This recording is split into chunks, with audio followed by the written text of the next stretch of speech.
जय माता दी। आप सभी को शारदीय नवरात्रि के 8वें दिन की ढेरों शुभकामनाएं। प्रिय दर्शकों, आज के इस वीडियो में हम बात करेंगे कि शारदीय नवरात्रि के 8वें दिन माता के किस स्वरूप का पूजन करेंगे और 8वें दिन अर्थात 29 सितंबर को। क्योंकि इस वर्ष एक नवरात्रि बढ़ गई है, इसीलिए इस दिन अष्टमी की पूजा तो भूल के भी नहीं करनी है। ध्यान दीजिएगा, इस वर्ष ध्यान देने की आवश्यकता इसलिए है क्योंकि एक नवरात्रि बढ़ गई है और एक नवरात्रि बढ़ जाने के कारण प्रतिदिन के अनुसार माता के जो स्वरूपों का पूजन होता है वो अलग हो गया है। सामान्यतः तो 29 तारीख को 8वां दिन है, इसीलिए अष्टमी करनी चाहिए और माता के 8वें स्वरूप का पूजन करना चाहिए, परंतु इस वर्ष नहीं है। तो आप 29 तारीख को किस स्वरूप का पूजन करेंगे, पूजन की विधि क्या रहेगी, नियम क्या रहेंगे, व्रत करेंगे तो कौन सी तिथि का व्रत होगा इस दिन, और माता के जिस स्वरूप का पूजन आज करने वाले हैं उनको क्या भोग लगाना चाहिए, उनका प्रिय रंग क्या है, मंत्र क्या है, और इस दिन पूजा के लिए, पूजन के लिए, देवी आराधना के लिए शुभ समय, शुभ मुहूर्त क्या रहेगा, ये बड़ा ही महत्वपूर्ण प्रश्न है। इन सभी सवालों के जवाब आपको आज के इस वीडियो के माध्यम से प्रदान किया जाएगा। आपसे निवेदन है कि वीडियो यदि थोड़ा सा भी उपयोगी लगे तो एक बार लाइक अवश्य कर दीजिएगा। अपने नवरात्रि अनुष्ठान की सफलता के लिए माँ जगदम्बे का आशीर्वाद प्राप्त करने के लिए कमेंट बॉक्स में अवश्य लिखिएगा जय माता दी या जय आदिशक्ति। माँ भवानी के आशीर्वाद से आपका नवरात्रि अनुष्ठान सफल होगा और माता के आशीर्वाद से आपके सभी दुख दूर होंगे। आप देख रहे हैं देवभूमि ज्योतिष संस्थान का प्रतिष्ठित यूट्यूब चैनल देवभूमि धार्मिक। हम यहाँ पर सभी व्रत और त्योहारों की सही शास्त्रीय जानकारी प्रदान करते हैं। ज्योतिष शास्त्र और पंचांग के आधार पर आपको बताते हैं कौन सी तिथि कब है, व्रत आदि कब करना है, क्या विधि है, क्या नियम है और क्या गलती नहीं करनी है। प्रिय दर्शकों, सही जानकारी पाने के लिए चैनल के साथ जुड़ जाइए और चैनल को सब्सक्राइब कीजिए। जब आप सब्सक्राइब का बटन दबाएंगे तो वहाँ एक घंटी का निशान बना हुआ आएगा, उसको अवश्य दबाइएगा। बेल आइकन को अवश्य प्रेस कीजिएगा, तभी आपको हमारे सारे वीडियो मिलेंगे, अन्यथा आपसे वीडियो छूट जाएंगे, जानकारी छूट जाएगी। आइए अब हम जानकारी आरंभ करते हैं। बात करते हैं कि 29 सितंबर को माता के किस स्वरूप का पूजन करेंगे, कौन सी तिथि का व्रत होगा और क्या विधि, नियम, भोग आदि रहेगा। प्रिय दर्शकों, इस वर्ष शारदीय नवरात्रि 9 दिन की न होके 10 दिन की हो गई है। जैसा मैंने आरंभ में भी बताया, नवरात्रि यूँ तो 9 रात्रि पर माता के 9 अलग अलग स्वरूपों का पूजन किया जाता है, परंतु इस वर्ष एक तिथि बढ़ गई है और इस एक तिथि के बढ़ जाने के कारण जो नवरात्रि होती हैं वो 10 दिवसीय हो गई हैं और 10 रात्रिय हो गई हैं। और इसी कारण से जहाँ पहले होता था कि पहले दिन पर पहला स्वरूप, चौथे दिन पर चौथा स्वरूप, छठे दिन पर छठा स्वरूप, 7वें दिन पर 7वां स्वरूप, वैसे नहीं है इस वर्ष।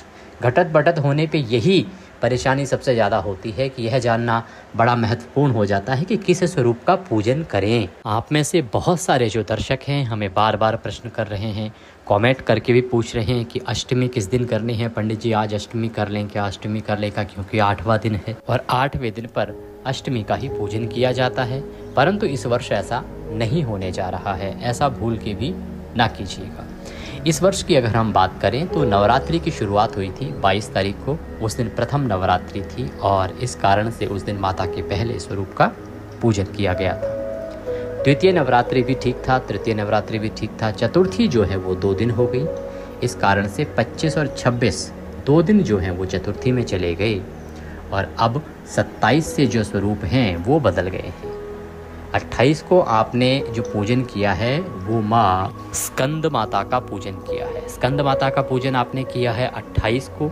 अब 29 को जो आप पूजन करेंगे ये नवरात्रि के अनुसार तो 8वां दिन है, अगर गिनती करें तो 22 से और 29 को 8वां दिन हो जाता है, परंतु ये तिथि के अनुसार सप्तमी तिथि रहेगी, क्योंकि उसी तिथि का या उसी स्वरूप का पूजन किया जाता है जो उस दिन सूर्य के मुख से होती है, जो उस दिन सूर्य के मुख से रही होती है। इसीलिए इस दिन सूर्य के मुख से सप्तमी तिथि रहेगी। तो 29 सितंबर को आप माता के 7वें स्वरूप कालरात्रि का पूजन करेंगे और यह सप्तमी तिथि रहेगी। महासप्तमी का जो व्रत है वो इसी दिन किया जाएगा। जो लोग अष्टमी करते हैं और वो जोड़ा करते हैं पहला और अंतिम व्रत, तो सप्तमी का व्रत करते हैं, और सप्तमी का व्रत 29 सितंबर को ही रखा जाएगा, ध्यान दीजिएगा।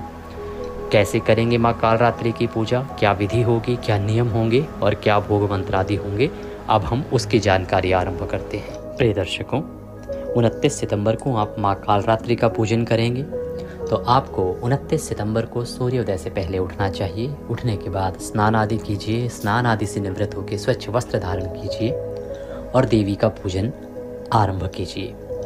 ध्यान दीजिएगा, जो लोग सूर्योदय से पहले ना उठ पाएँ वो अपने समय अनुसार पूजन कर सकते हैं, क्योंकि आज के समय में सभी का जो वर्क स्टाइल कहें या कहें कि काम करने का जो समय है वह अलग अलग है। बहुत से लोग रात्रि को काम करते हैं, उनकी शिफ्ट टाइमिंग रात्रि की होती है, तो उस अवस्था में यदि सूर्योदय से पहले नहीं भी उठ पाए तो जो आपको समय आपकी सुविधा के अनुसार सही हो पाए उस समय में पूजन कीजिए, परंतु प्रातः काल का ध्यान रखिए कि पूजन आपको प्रातः काल ही करना है। स्नान आदि से निवृत्त हो जाइए, स्वच्छ वस्त्र धारण कीजिए और जो आपका पूजा स्थल है, जहां आपने माता की चौकी लगाई है, जहां कलश स्थापना की है, जवारे बोए हैं, उस स्थान पर पूजा की सामग्री एकत्र करके आसन लगा के बैठ जाइए। सबसे पहले तो कल की जो पूजन सामग्री है, जैसे आपने कल पुष्प अर्पित किए होंगे, आपने कल नैवेद्य अर्पित किया होगा और आपने तांबूल अर्पित किया होगा, उस सभी सामग्री को आज हटा दीजिए। ये सब जल प्रवाह होगी, इसको आप संभाल के रख सकते हैं कि अंतिम दिन संपूर्ण सामग्री के साथ विसर्जन कर दें, और अगर चाहें तो आज के आज भी इसे जल प्रवाह कर सकते हैं, विसर्जित कर सकते हैं। कल के फूल पत्र जो है उनको उठा दीजिए, पान का बीड़ा चढ़ाया था उसको हटा दीजिए। जो आपने भोग अर्पित किया था देवी को, अगर आपने वैसा कुछ भोग अर्पित किया हो जैसे मालपुआ अर्पित करते हैं या कुछ इस प्रकार का भोजन, तो आप उसी दिन वह पूजा के बाद प्रसाद के रूप में ग्रहण कर सकते हैं। यदि आपने फल आदि अर्पित किया है तो उसे आज उठा लीजिए, प्रसाद के रूप में खा लीजिएगा। और जो लोटा है जल का, पूजा के लिए एक जल का लोटा रखते हैं, एक तो कलश स्थापित करते हैं, एक लोटा पूजा के लिए जल का भर के रखते हैं प्रतिदिन, जिससे हम जल अर्पित करते हैं देवी को।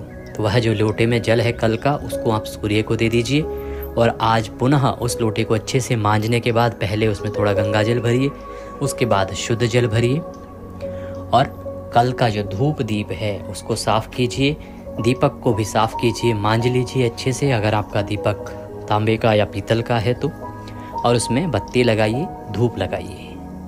सारी सामग्री एकत्र करके लोटे में जल आदि भर के आसन लगा के बैठ जाइए। लोटे में जो जल है उसमें से 1 चम्मच जल अपने हाथ पे लीजिए और हाथ धो लीजिए। हस्तो प्रक्षालनम, हाथ धोने के बाद धूप जला लीजिए और दीपक को प्रज्वलित कीजिए। दीपक को जब आप रख रहे हैं ना, दीपक के नीचे पहले आसन दीजिएगा। आसन के रूप में या तो पुष्प अर्पित कीजिएगा या तो अक्षत रखिएगा। ये जो दीपक है इनको कभी भी सीधा पृथ्वी पर नहीं रखते हैं, इनको सदा आसन दे के ही स्थापित करना चाहिए। ये हमारी पूजा के साक्षी देव होते हैं, अग्निदेव होते हैं, तो आसन के ऊपर ही इनको विराजमान करना चाहिए। धूप दीप प्रज्वलित करके स्थापित करके अब आप देवी का पूजन आरंभ करेंगे। माँ कालरात्रि का स्वरूप जो है उनका पहले ध्यान कीजिए। देवी के चरणों में मन को लगाते हुए माँ कालरात्रि का ध्यान कीजिए। या देवी सर्वभूतेषु माँ कालरात्रि रूपेण संस्थित, नमस्तस्यै नमस्तस्यै नमस्तस्यै नमो नमः। माँ कालरात्रि का शरीर अंधकार की तरह काला है, उनके बाल बिखरे हुए हैं, देवी के 3 नेत्र हैं और 4 भुजाएं हैं। देवी ने एक हाथ में तलवार धारण की है, दूसरे में लोह शस्त्र धारण किया है और एक भुजा वर मुद्रा में है तथा एक भुजा अभय मुद्रा में है। हम ऐसी परम शक्ति स्वरूपा माँ कालरात्रि को बारंबार नमन करते हैं। प्रिय दर्शकों, ये जो माँ कालरात्रि का स्वरूप है ना, ये माँ दुर्गा का उग्र स्वरूप कहा जाता है और उनकी पूजा से सभी प्रकार के संकट दूर होते हैं। इनकी पूजा से जो लाभ होते हैं उसके अनुसार अकाल मृत्यु का भय समाप्त हो जाता है, जीवन में सुख और शांति आती है, बुरी शक्तियाँ जो हैं वो आपके ऊपर प्रभाव नहीं दिखा पाती हैं तथा शारीरिक और मानसिक तनाव से भी आपको मुक्ति मिलती है। इस प्रकार माँ कालरात्रि की पूजा करने से मनुष्य के जीवन का संकट समाप्त हो जाता है। माता का पूजन आगे बढ़ाते हैं। सबसे पहले देवी को पथ्य, अर्घ्य, आचमनी कराया जाता है। तो एक एक चम्मच जल देवी के सामने रखे पात्र में अर्पित कीजिए। देवी के सामने एक पात्र रख दीजिए और एक कटोरी या डोना रख दीजिए और उसमें आप अर्पित कीजिएगा। ओम भूर्भुवः मां कालरात्रि देव्यै नमः। पद्यम समर्पयामि, पद्य के रूप में जल अर्पित कीजिए। ओम भूर्भुवः मां कालरात्रि रूपेण संस्थिता नमस्तस्यै नमस्तस्यै नमो नमः। मां कालरात्रि देव्यै नमो नमः। अर्घ्यम समर्पयामि, अर्घ्य के रूप में जल अर्पित कीजिए। ओम भूर्भुवः मां कालरात्रि देव्यै नमः। आचमनीं समर्पयामि, आचमनी के रूप में, जल आचमनी के रूप में एक चम्मच जल लीजिए और देवी को अर्पित कीजिए। पद्य, अर्घ्य, आचमनी कराने के बाद माता को स्नान कराया जाता है। स्नान कराने के लिए माता को पुष्प से छींटे दीजिए, फूल के माध्यम से। जल जो लिया है लोटे में उससे छींटे दीजिए। ओम भूर्भुवः मां कालरात्रि देव्यै नमः। स्नान निमित्तार्थाय जलम समर्पयामि, जल समर्पित कीजिए। जल अर्पित करने के बाद देवी को पंचामृत से स्नान कराइए। पंचामृत बनाइए कच्चा दूध, दही, घी, शहद और शक्कर से। पंचामृत बनाइए और वह पंचामृत देवी को अर्पित कीजिए। ओम भूर्भुवः कालरात्रि देव्यै नमः। पंचामृतम समर्पयामि, पंचामृत को फूल पे लगा लीजिए। माता की तस्वीर पर पूजन कर रहे हैं तो फूल पे पंचामृत लगा लीजिए और वह देवी को अर्पित कर दीजिए। पंचामृत अर्पित करने के बाद शुद्ध्योदक स्नान कराया जाता है। ओम भूर्भुवः मां कालरात्रि देव्यै नमः। शुद्ध्योदक स्नान निमित्तार्थाय शुद्ध जलम समर्पयामि, शुद्ध जल समर्पित कीजिए। तो एक चम्मच जल लीजिए, देवी को अर्पित कीजिए। शुद्ध्योदक स्नान हो गया। अब देवी को आप वस्त्र अर्पित करेंगे। चुनरी आपने पहले दिन उड़ा दी होगी माँ को, अष्टमी वाले दिन भी अर्पित कर सकते हैं। आज केवल मौली का एक टुकड़ा तोड़ लीजिए और वह वस्त्र के रूप में अर्पित कीजिए। ओम भूर्भुवः कालरात्रि देव्यै नमः। वस्त्रम समर्पयामि, वस्त्र समर्पित कीजिए।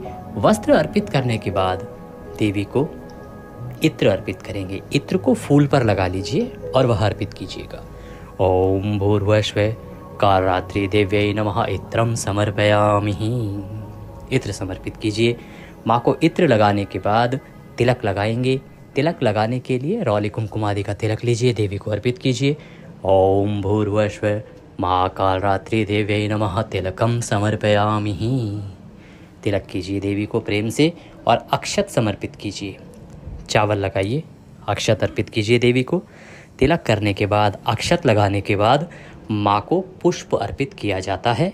माता को संभव है तो लाल रंग का पुष्प अर्पित कीजिएगा। लाल गुड़हल का पुष्प भी अर्पित कर सकते हैं, गुलाब का पुष्प भी अर्पित कर सकते हैं। और अगर माला है तो माला पहनाइएगा। ओम भूर्भुवः कालरात्रि देव्यै नमः। पुष्पम समर्पयामि, पुष्प समर्पित कीजिए। पुष्प अर्पित करने के बाद देवी को धूप दिखाइए, दीप दिखाइए। ओम भूर्भुवः कालरात्रि देव्यै नमः। धूपम दर्शयामि। ओम भूर्भुवः कालरात्रि देव्यै नमः। दीपम दर्शयामि, धूप दिखाइए, दीप दिखाइए और नैवेद्य अर्पित कीजिए। नैवेद्य अर्थात भोग अर्पित करेंगे। तो माता का भोग क्या है? माँ कालरात्रि को भोग के रूप में गुड़ या गुड़ से बनी हुई कोई भी मिठाई या भोग अर्पित कर सकते हैं। गुड़ की खीर भी बना के खिला सकते हैं माँ को भोग के लिए। अगर ये सब ना हो तो आप फल लीजिए और वह देवी को अर्पित कीजिए। ओम भूर्भुवः मां कालरात्रि देव्यै नमः। नैवेद्यम समर्पयामि, नैवेद्य समर्पित कीजिए देवी को। देवी को नैवेद्य अर्पित करने के बाद जलाचमनी कराएंगे। एक चम्मच जल लीजिए, अर्पित कीजिए। ओम भूर्भुवः मां कालरात्रि देव्यै नमः। जलम समर्पयामि, जलाचमनी कराइए। अब देवी को तांबूल अर्पित कीजिए। पान का पत्ता लीजिए, उस पर 2 लौंग रखिए, इलायची रखिए, सुपारी रखिए और वह बीड़ा बना के देवी को अर्पित कीजिए।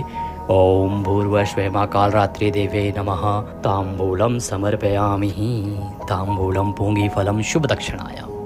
जो भी दक्षिणा अर्पित करना चाहते हैं मातेश्वरी को, आप वह दक्षिणा लीजिए और अर्पित कीजिए।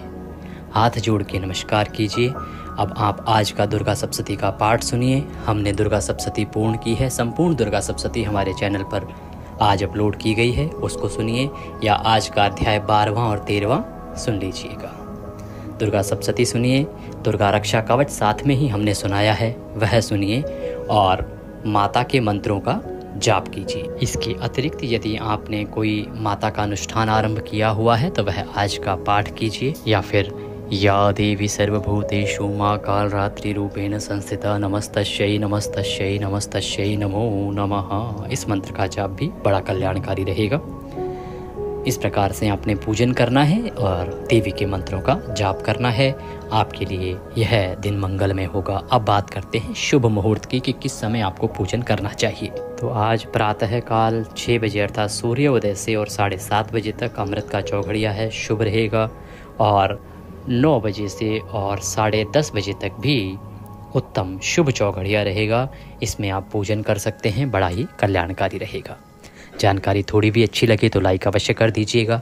दक्षिणा स्वरूप यदि कुछ भी आप भेजना चाहते हैं तो आपके स्क्रीन पर नंबर आ रहा है 900 से, उस पर भेज सकते हैं, या हमारे पास जो QR कोड है वो हमने आपके लिए लगाया है, उसको स्कैन करके हमारे सीधे बैंक खाते में भी भेज सकते हैं। अष्टमी से संबंधित और पारण से संबंधित वीडियो चैनल पर आ गया है, उसे अवश्य देख लीजिएगा, क्योंकि इस बार बड़ी सारी चीज़ें बदल गई हैं तो उनको समझना आवश्यक है। कुछ कहना चाहते हैं, पूछना चाहते हैं तो कमेंट बॉक्स में लिख के पूछ सकते हैं। जय माता दी।